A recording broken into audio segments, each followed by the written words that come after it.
Welcome back to another episode of 7 Minute Sundays. For today's video, for today's topic, pag-uusapan natin ang about sa First jobs. Mga first jobs nyo, yung unang experience nyo sa pagtatrabaho nyo, unang kamit ng unang sweldo nyo. That's nice. I still remember the day. Parang matanda. I still remember when back in the day. Okay, unang job, you first. My first job was a photographer for the magazine Elle.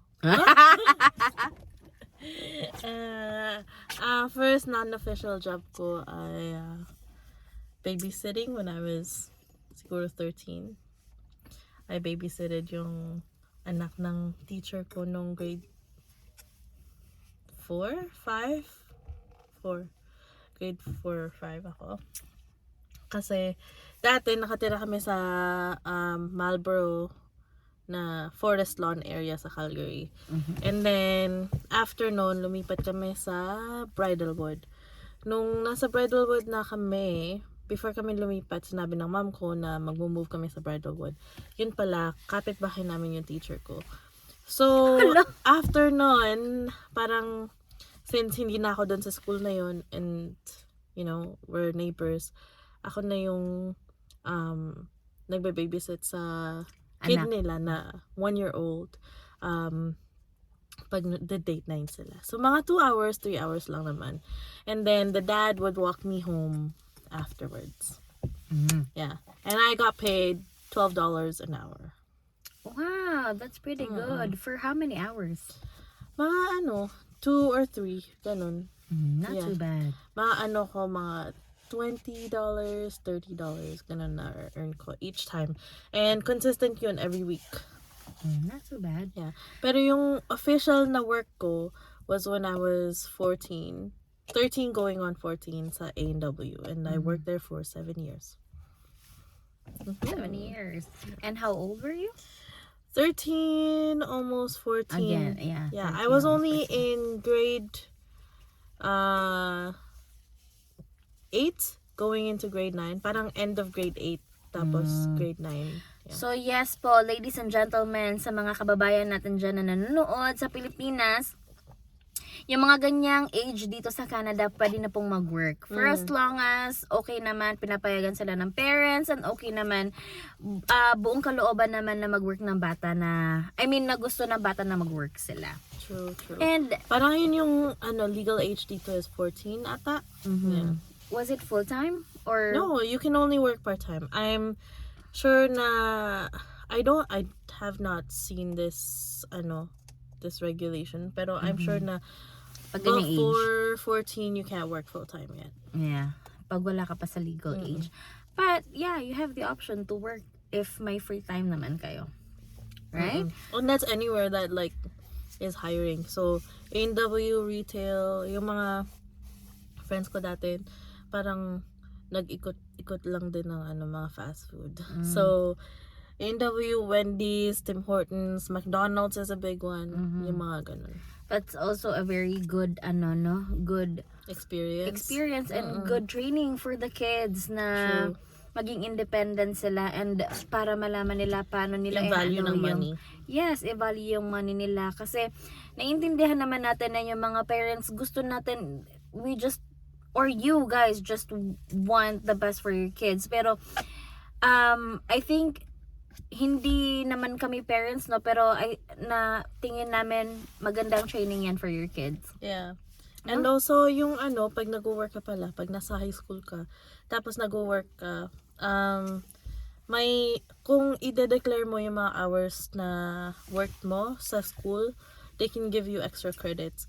Dun sa school ko dati, sa Bishop Auburn in Southwest na Calgary, I think every 15 hours worked is 1 credit.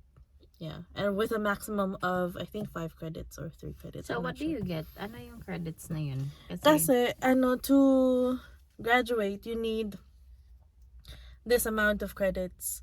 And then sometimes, kunwari, may take ka na class na optional. Tapos, ma-fail mo. Hindi mo makukuha yung credits na yun. But, if you have, work, pwede mo ma-fail yung credits using that. But, your overall GPA would not be good kasi may na-fail ka na class. But, you fulfilled your credits. So, makaka-graduate ka pa rin ng high school. So, ganyan po ang sistema ng pag-aaral dito sa Canada pala ng high school. So, hindi naman fully in-encourage yung pag-work, but nakatulong naman sa Ikaw, ano bang school naman nila. first job? First job ko, yung hindi official na job, dati nagsa-summer job ako sa office ng mom ko. So, pag walang class, pag summer, pag during summer, I think inaano na talaga ako, parang hindi ako masyadong pinapayagan dati na maglaro kasi nga mainit, tapos ewan ko bakit ganyan yung mga parents. So ino-offer nila ako, lalo na yung mama ko, na mag summer job dun sa work niya sa Philippines. Ano ba yung mention? Sa Petron. So, yung nangyayari, tuwing summer, tinutulungan ko lang sila magawa-gawa ng mga reports, ganon. Tapos, Ilan taon ka na? bata pa, buhay pa yung buhay pa yung papa ko nun. Nag-start siguro ko ng mga 9, 10, mga ganon. 9, 10, 11, hanggang sa nag-elementary ako, tapos nag-high school, ayaw ko na mag-summer job kasi may mga gala-gala na. Pero yung mga age na yon, na-try kong mag-summer job. And then, nung nagbukas ng convenience store and bakery, yung eldest nila mama, pinagtrabaho din kami doon. Tapos, babayaran kami ng, I think, 25 cents ba yun? Oo, pero kasi libre food naman, libre lahat. Parang, etong oras na to, andito ka, so 25 cents, ganyan. Pero, parang tao syempre, lang sa tindahan. Oo, parang may lang. Tapos, dun ko, sa mga panahon na yun, sa mga jobs na yun, dun ko din natuto paano mag-cashier, paano maghawak ng pera, paano mag-count ng pera. Kasi, ewan ko, super fun lang. And yung official ko na first job was college ako. Sa Ormoc to, nag-DJ ako sa isang FM station sa Ormoc. DJ Nicole. Sample ka, bilis. Ayoko na. Bilis na. Ayoko na. Bilis na. Kaya.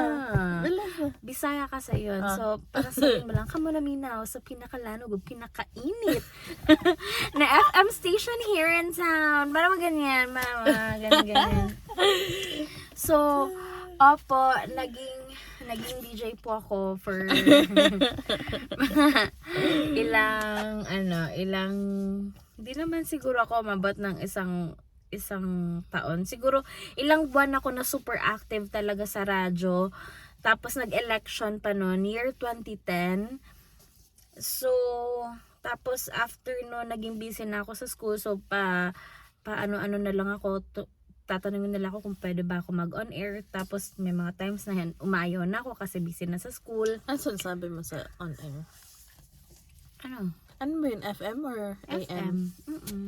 FM yun. Kasi sa AM, mga drama yun sa AM eh. Hindi, diba AM is news? Hindi ba? No. May mga news din naman sa AM. Pero sa FM, music yun. So, nag-on air ako dati ng lunchtime. 2 hours kasi yan, lunchtime. And then, minsan sa gabi, pag may mga may mga programs, may mga segments kami sa FM station na yun. So, yes, mga paganon, you are listening to the #1 FM station here in town. That's sure na Ganyan. Ganyan. So funny. Oo. Tapos, yeah. I think yung yung benefit talaga ng first job. Huwag niyong underestimate yung experience niyo at saka yung first job niyo.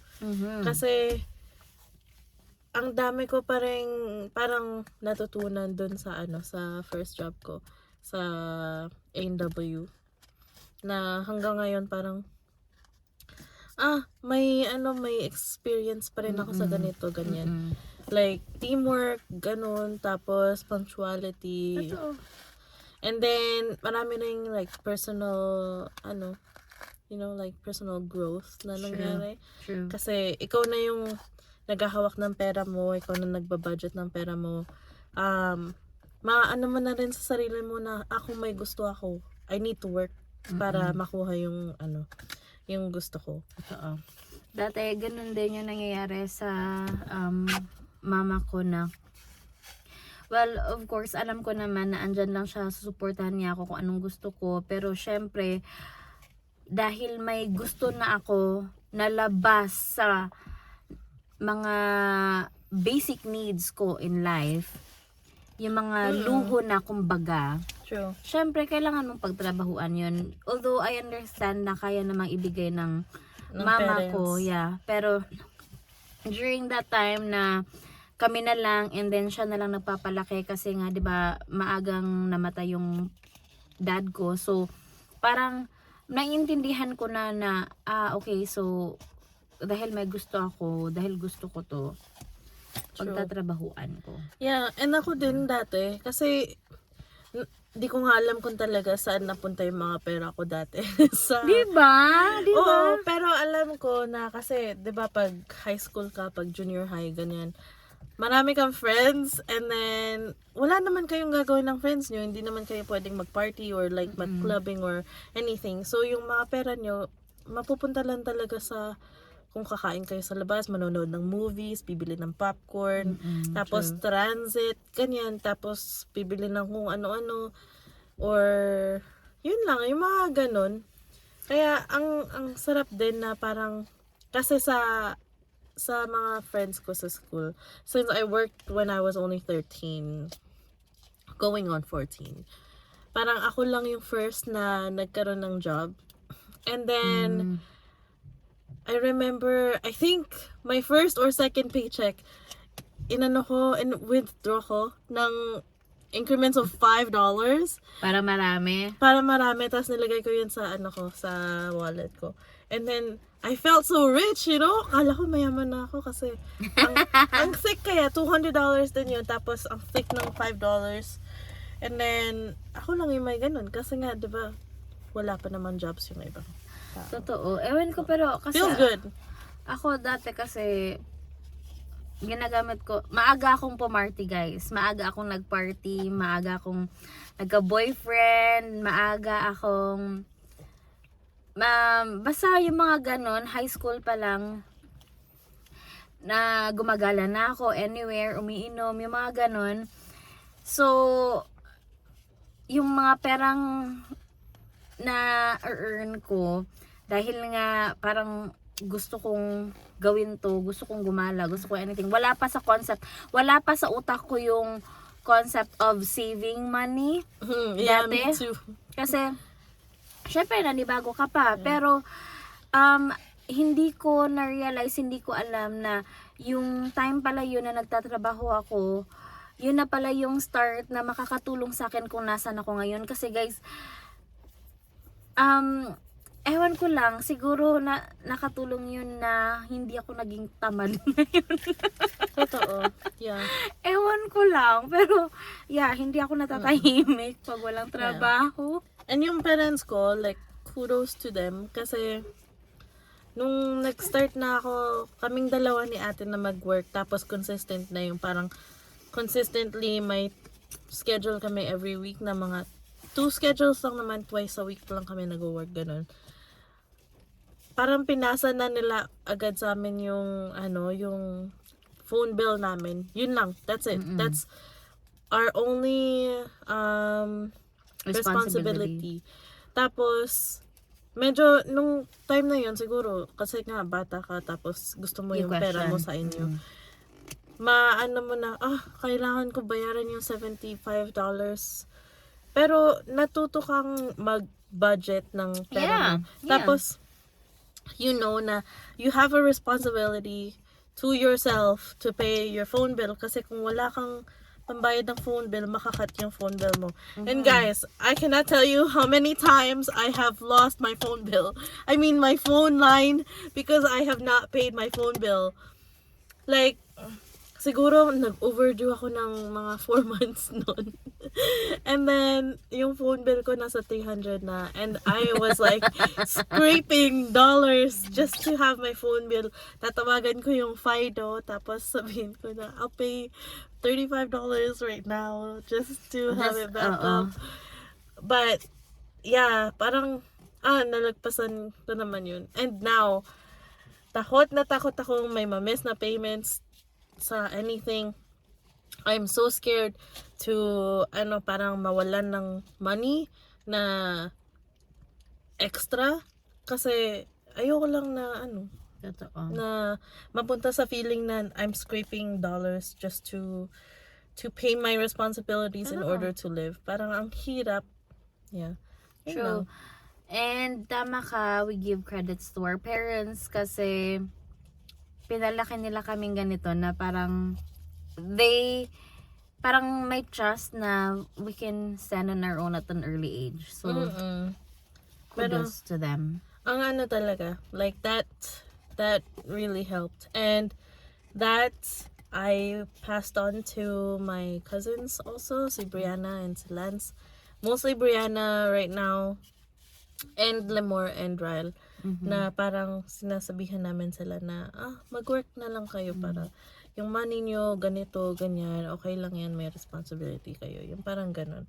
Kasi it really teaches us in the long run how to be responsible with money and with time. That's true.